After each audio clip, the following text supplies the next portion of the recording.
তিনটি আমল আল্লাহর কাছে সবচাইতে বেশি দামি।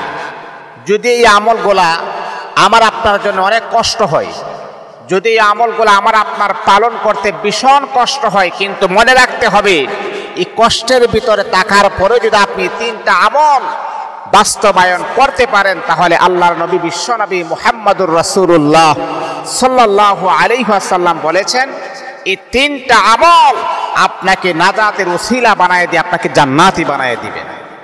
এই জন্যে এই তিনটা আমল বড় ইম্পর্টেন্ট, তিনটা আমল বড় দামি। এই তিনটা আমল করাটাও কিন্তু মারাত্মক কঠিন।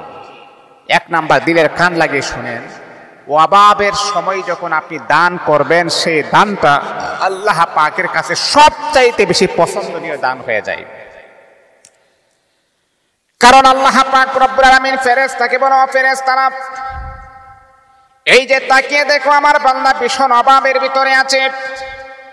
ও ফেরেশতারা, আমার বান্দা দেখো আমার বান্দার খাবার নাই, তারপরও কিন্তু আমার বান্দা আমি আল্লাহ পাক রব্বুল আলামিনের কাছে প্রিয় হওয়ার জন্য দান সদকা করেছে। ফেরেশতারা রে, আমার বান্দা বড় অভাব অনটনের ভিতরে আছে, তারপরে কিন্তু দান সদকা বন্ধ করে নাই। এই দানটা আমি আল্লাহ পাক রব্বুল আলামিনের কাছে কবুল হয়েছে। আমি আল্লাহ পাক রব্বুল আলামিন তার জিন্দেগির গুনাহকে ক্ষমা করে দিয়েছি।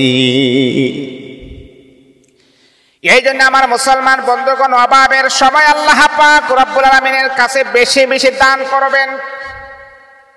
আল্লাহর ঘর মসজিদে দান করবেন, মাদ্রাসায় দান করবেন, ভালো ভালো কাজে আপনি সহযোগিতা করবেন, শরীক থাকবেন। এই দানটা আল্লাহ পাক রব্বুল আলামিনের কাছে বড় পছন্দনীয় দান। কারণটা হলো আপনি অভাবের ভিতরে পড়েছেন, অভাব অনটনের ভিতরে পড়ে আছেন, আর অভাব অনটনের ভিতরে যে দানটা আপনি করবেন, সেই দানটাই মালিকের কাছে সবচাইতে বেশি গ্রান্টেড হয়ে যাবে।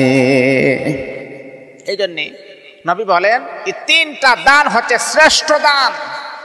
এই দান বড় দামি, আল্লাহ পাকের কাছে বড় প্রিয়। এক নাম্বার হচ্ছে অভাবের সময় যদি আপনি দান করেন, অভাবের সময় যদি কোনো জায়গাতে দান সদকা করে সহযোগিতা করেন, এই দান আল্লাহ পাকের কাছে সবচাইতে বেশি প্রিয় হয়ে যায়। দুই নাম্বার হলো, আমার আপনার নবী বলেন, যখনই আল্লাহ তাআলার কোনো বান্দা বান্দী একা একা নীরব নির্জনে যখন তারা তাকে গুনাহের কাজ যখন তারা করে না, ওই গুনাহের কাজ থেকে বেঁচে থাকাটা আল্লাহর কাছে বড় দামি। কারণ মনে রাখতে হবে, মানুষ যখন নির্জনে যখন মানুষ বসবাস করে, তার সাথে শয়তানও বসবাস করে। আমার নবী বলেন, সেই ব্যক্তি শয়তানের সাথে জিহাদ করে ভালো কাজ করে, আমার আল্লাহ তার জাযা, তার বেনিফিট দুনিয়া এবং আখিরাতে দান করে দিবে। নীরব নির্জনে, কোনো মানুষ নাই, সাক্ষী নাই, প্রমাণ নাই, ডকুমেন্ট নাই। এখন যদি আপনি মোবাইলের মাধ্যমে পর্নোগ্রাফি দেখেন, ছবি দেখেন, অশালীন গান শুনেন, অথবা কোনো মেয়ের সাথে আপনি দর্শনও করেন, যেহেতু কোনো সাক্ষী নাই, নীরব নিস্তব্ধ জায়গা, ওই সময় এই কঠিন মুহূর্তে যদি আপনি মনে করেন শয়তানের মোকাবেলা করে ভালো কাজ আপনি করতে পারেন, এইগুলা যদি ছাড়তে পারেন, তাহলে আল্লাহর নবী বলেছেন ওই ব্যক্তি জান্নাতি হয়ে যাবে। একটা দামি একটি আমল, ইম্পর্টেন্ট দামি একটি আমল। যখনই আপনি নীরবে থাকবেন, যখনই আপনি একা একা থাকবেন, ওই সময় যদি আপনি শয়তানের মোকাবেলা যদি আপনি করতে পারেন, শয়তানের সাথে যদি আপনি খারাপ কাজ যদি আপনি না করেন, তাহলে কিন্তু এই দানটা আল্লাহ পাক রব্বুল আলামিনের কাছে বড় দামি একটি দান। ও বন্ধু, এই জন্য নীরবে নির্জনে থাকার পরে কখনো গুনাহের কাজ করা যাবে না। ও বন্ধু, মনে রাখতে হবে, আল্লাহ পাক রব্বুল আলামিন কুরআনুল কারীমের ভিতরে বড় সুন্দর করে বলতেছেন, আল্লাহু মাআকুম আইনামা কুনতুম। ও বান্দা, তুমি যেখানে থাকো না কেন, সেখানে আমি আল্লাহ কিন্তু তোমার সাথে আছি। আল্লাহু বিমা তা'মালুনা বাসীর।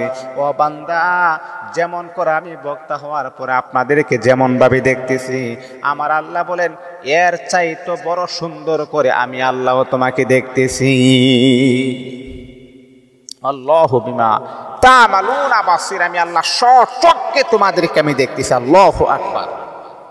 এই জন্যে নীরবে নির্জনে যখন আপনি থাকবেন, তখন যদি গুনাহের কাজ থেকে আপনি ফারেক হতে পারেন, এটাই হচ্ছে শ্রেষ্ঠ আমল, দামি আমল। 3 নাম্বার হচ্ছে আল্লাহ রাসূল সাল্লাল্লাহু আলাইহি ওয়াসাল্লাম বড় সুন্দর করে বলেছেন, যারা মনে করেন গোপনীয়ভাবে যারা দান সদকা করে, গোপন দান আছে না, গোপনীয়ভাবে যদি আপনি দান সদকা করেন, এই দান আল্লাহ পাকের কাছে সবচাইতে বেশি প্রিয় হয়। এই জন্য মুহতারাম হাজিরিন, এমন কিছু কাজ আপনি করে যান যে কাজগুলো আপনি একদিন পৃথিবীতে থাকবেন না, কিন্তু এই কাজের প্রতিদান আপনি কিয়ামত পর্যন্ত কবরের ভিতর আপনি পাবেন। ও মুসলমান, একদিন আমিও থাকবো না, আপনিও থাকবেন না। আজ না হয় কাল একদিন আমাকে আপনাকে মরতে হবে, এটাই 100% সত্য। কি বলেন, সত্য না? নাকি মরবেন না? মরতেই হবে, যেহেতু হায়াত নামক জিন্দেগি আমার আল্লাহ আমাকে আপনাকে দিয়েছেন।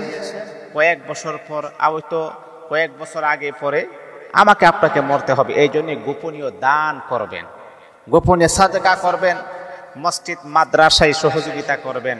আল্লাহ পাক আপনাকে ধনাঢ্য বানাইছেন সহযোগিতা